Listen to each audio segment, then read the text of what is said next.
Kami sa tindahan ng mga Filipino foods. Bagong bukas. Yan, puro pang Pilipino yan. Yan asawa ko. Sayan ako. Yan.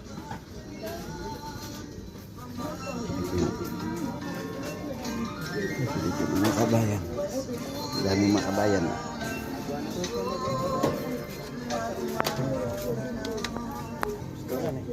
Ang daming mga kabayan dito.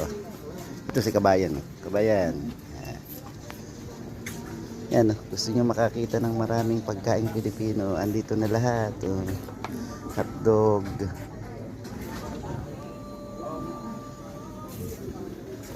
Tuntua yung asawa ko, nakakita na naman ng pamimilihan niya. Ang dahil binibili niya. Bangus. Mayroon pang bangus. Mga isda.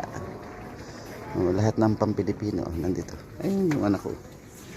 Yung dahon ng saging. Dahon ng saging yan. Kumuha ka. May tinapa pa Tinapa. May tilapia din. Tilapia. Galunggong. Tulingan. Sesto. Dito na lahat. Wala na kayong hahanapin pa. Yung noodles, nakita nyo na. Kumuha kayo noodles. Ang dami. Ang lawak. Napakalawak.